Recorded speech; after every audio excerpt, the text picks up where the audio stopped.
This is Safety Bri, your number one safety geek. Why do we have the behaviors that we do? Superheroes in the workplace, right? All of those things that go into making you an effective safety manager. I love what we do. Motivation, learning, teaching, training, teamwork. I geek out over that just as much as I do safety.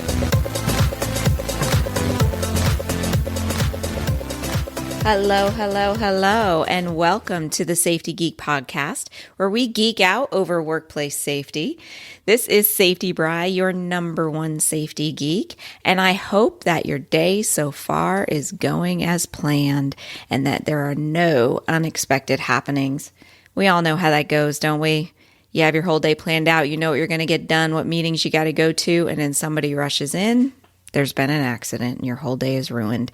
So I hope that's not what your day is like. Thank you so much for tuning into this episode. To tell you the truth, this is just an intro episode. I'm going to be going over what the podcast is about. And honestly, when you're starting a podcast, you have to do one of these just to kind of get a first episode that you can send out there into the world and get everything set up. So that's the basic purpose of this episode, but I thought that I would take this opportunity to introduce myself, introduce the podcast, and tell you how you can reach me. So anyway, my name is Bri. If you ever see the spelling, it's a bit confusing, so it's pronounced Bri, like sky. I have nearly 20 years of dedicated workplace safety experience, an additional 6 years where it was just part of my job. So I've been doing this for quite a while.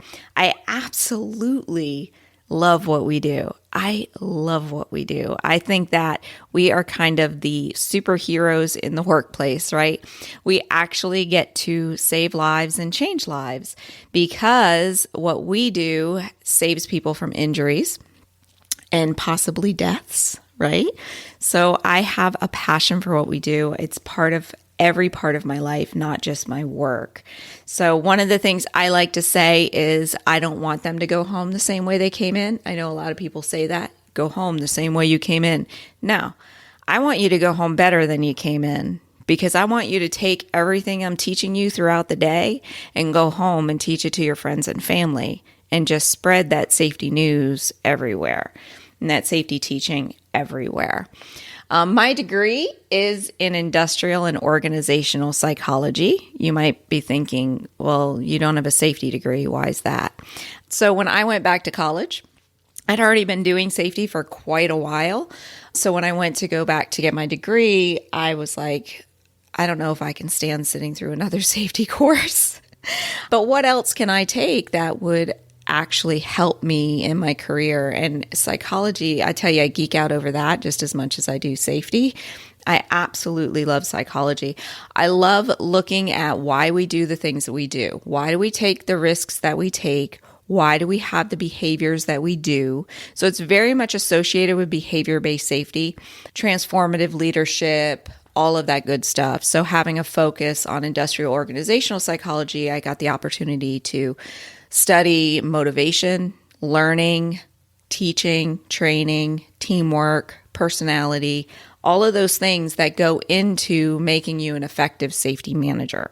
So I love having that background. And I love building culture too. And psychology is one of those things that you need to know about in order to build culture. So basically, that is what the Safety Geek podcast is going to be about. It is going to be mainly about how to effectively implement safety programs. Yeah, I may get into a couple regulations here or there, but honestly, it's taking what you know and then applying it in the real world, and how to get people to follow the policies, procedures, regulations, rules, everything that you're creating, those SOPs, and how to get your employees to follow it. And that all takes psychology. So a lot of what I talk about is the psychology of safety. And honestly, I've trained over 100 safety managers in my career. Over 100 safety managers I've trained, and all of them are very good. They knew their stuff. But one of the things I noticed was that when you have a new safety manager, they don't quite understand how to implement, or at least many of them didn't, I wouldn't say everybody, how to implement what they know, right? So they go to school, they learn all the rules, all the regulations, but actually taking that technical information and then putting it to place in the workplace can be kind of tricky because you're dealing with humans. You're dealing with people that have their own motivations and their own behaviors and things like that. So I love looking into stuff like that, like how do you actually implement the things that you're doing? Okay. So that's going to be most of the topics about this podcast, how to get management on your side, how to get employees involved, how to, not be the safety police, but show yourself as your subject matter expert, and teamwork and culture. All right. The podcast is scheduled to pop up in your feed once a week, hopefully on Tuesdays if I do everything correctly. So make sure that you're subscribing in whatever podcast app that you use, so that way it pops up automatically for you. Hopefully, you get to listen to it at a time that works for you. I can give you some lunch break goodness if you need to, some safety goodness in your lunch break. There is a companion website to the podcast. It's called AskSafetyGeek.com. That's where I blog about safety. I answer any questions that anybody has. You're welcome to ask me any question, and it could become a focus of the podcast. It could become a focus of a blog post. Also on the website is this great little tool I created for you called the Safety Program Assessment. It's multiple pages. I think it's about 5 pages of different areas that you can grade your safety program on and give yourself a rating. What's so wonderful about it is that, yes, it is detailed, so it's easy to fill out, but it'll help you identify those problem areas.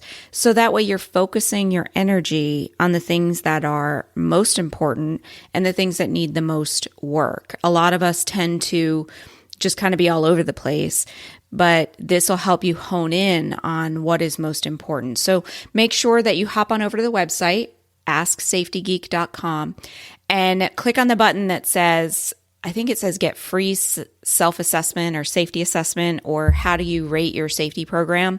Click on that. You will be added to the mailing list, and then pretty shortly, I think it takes about 5 minutes, you will get the safety program assessment, so that way you can score your safety program.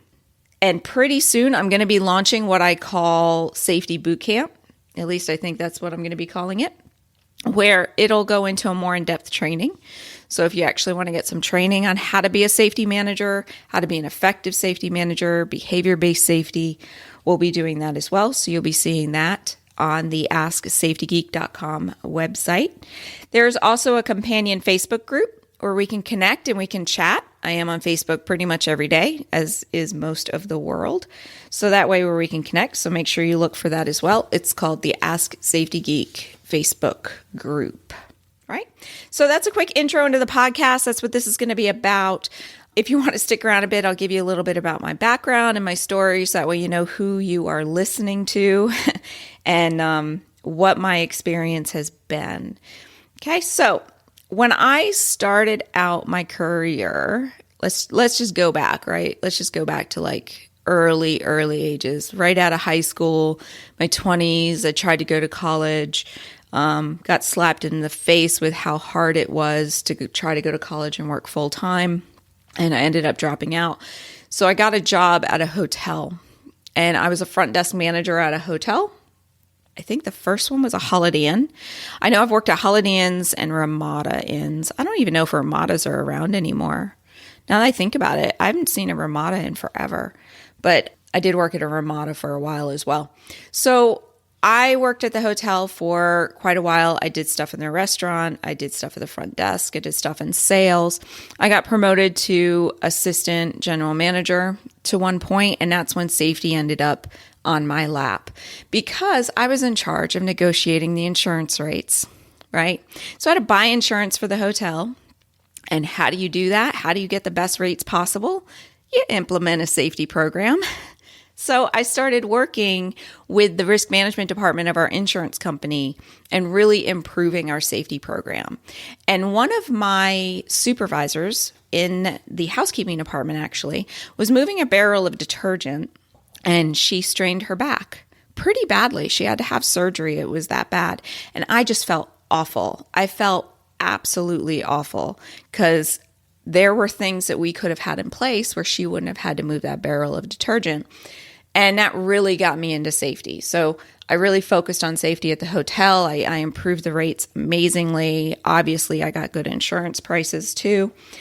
When I left the hospitality business, because I switched hotels a couple of times, when I left the hospitality business, I was just done. Anyone who's worked in hospitality, you know, it is 7 days a week, every single week. I didn't have a holiday off for 8 years.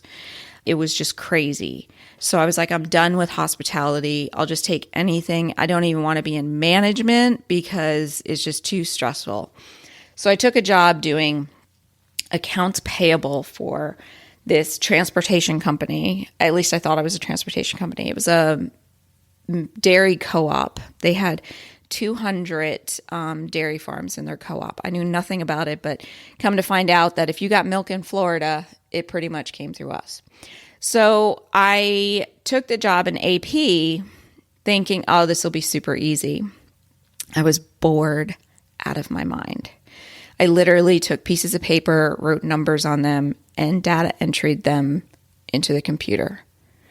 I was so bored. So I went from hotel management, because when I ended my career in hospitality, I was actually a general manager of a Holiday Inn, down to this. And I was like, this is ridiculous.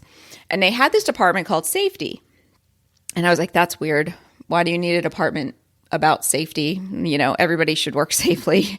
I said, what the heck do they do in safety? You know, I had no clue, but the doors were always shut. And it was like this whole department and people were going in and out of it, but the doors was always shut. So I didn't know what it was. So about 3 or 4 weeks into this job, they needed help. So they asked, I was always free because I got my work done relatively quickly. So they asked for some help because they had to go to court with the EPA because they had improperly done something. That's a whole nother story. So anyway, so I started working, helping the safety department, and they realized how good I was. And they asked me if I wanted to move into that department. I was like, sure. I don't know what you do other than this EPA stuff, but sure, I'll help you. And I just had a thought. That's what I was doing on 9/11. So I was like, yeah, sure, I'll help you. So I started working in the department, and they were literally having a motor vehicle accident every single day. Every day, sometimes multiple. And I was the one taking the calls for the accidents and handling the insurance work. And all of a sudden it hit me. I was like, this is what I used to do at the hotel. I now know what safety is. I just never called it safety at the hotel. I was just like, yeah, we're going to work the right way. So I quickly moved my way up in that department, and eventually, I'd say within a couple of years, I was the director of safety over the entire organization because the director of safety actually moved on to operations. So then I took over that position. We reduced the injury rate by the accident rate by more than 75%. I know our mod rate was like way, way over 1, like close to 2. It was just outrageous. So we did, me and the other safety director who was there before me, worked our butts off and got everything in place the way that it should be. And then I took over as safety director. There were 22 locations in that organization, 550 drivers. We had things like feed mills, retail facilities where like farmers could come buy things that they needed to buy. We had pharmaceuticals for the cows, those type of things. So there was farms that we had to deal with, and the safety of the farms and the safety of our employees on those farms. We had warehousing, distribution. We had processing plants. We had water filtration plants. I was actually involved in like one of the first buildings made of a certain style before that they didn't even know how to insure. So that was definitely a learning experience there. So there was lots and lots of things there. So when I moved on from there, I took a job at a company that processed beef. So they kind of said that I went from milking the cows to killing the cows. It was so sad. Now I'm a vegetarian. But anyway, So I went to a meat processing plant. We didn't actually kill the cows there. We got in subprimals, then we cut them into steaks. So if you had a steak that night at, let's say, Longhorn Steakhouse, I probably knew who cut your steak the day before. Pretty much, because that's how fresh the meat is. We were making deliveries to all kinds of restaurants pretty regularly and pretty quickly. So like if I knew I was going to Longhorn or some other steakhouse, I could be like, okay, Miguel, you're cutting me a steak. Make sure you cut it right. And that's an amazing process. If you ever get the chance to see meat processing, it is amazing, especially the meat cutters. Like you could say to them, I want a 6-ounce steak, and they'll look at this subprimal and go, slice, here you go. And it's exactly 6 ounces. I don't know how they do it, but me, I can hardly cook. So, they're amazing people.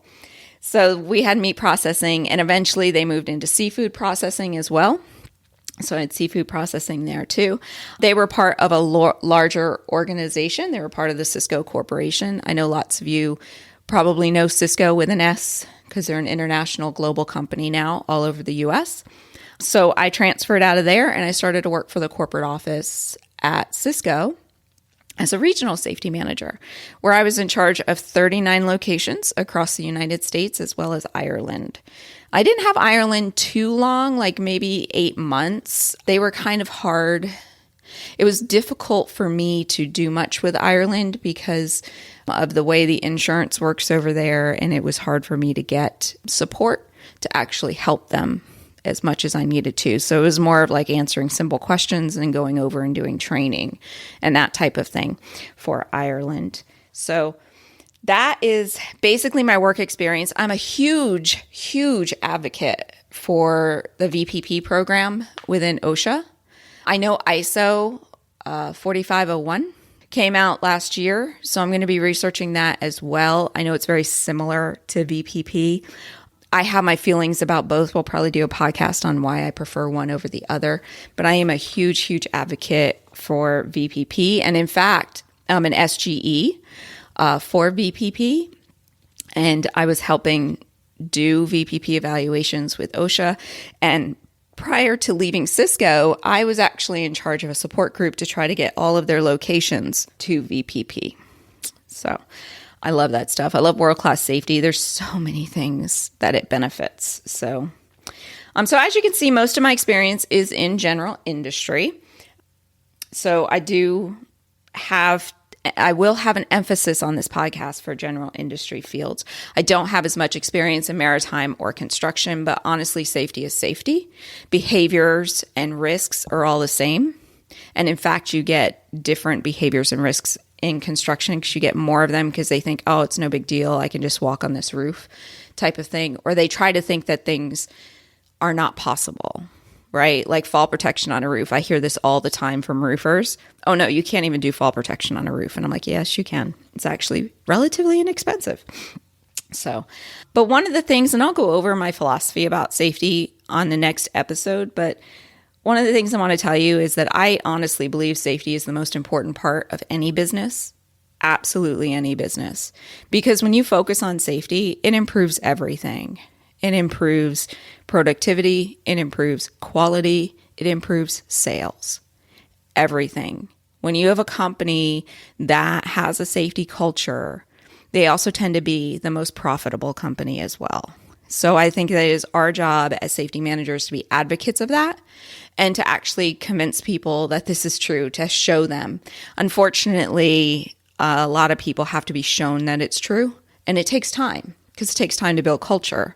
So they don't want to wait that out. So it takes a lot of salesmanship in order to do that. So anyway, so that is me, and that is the podcast.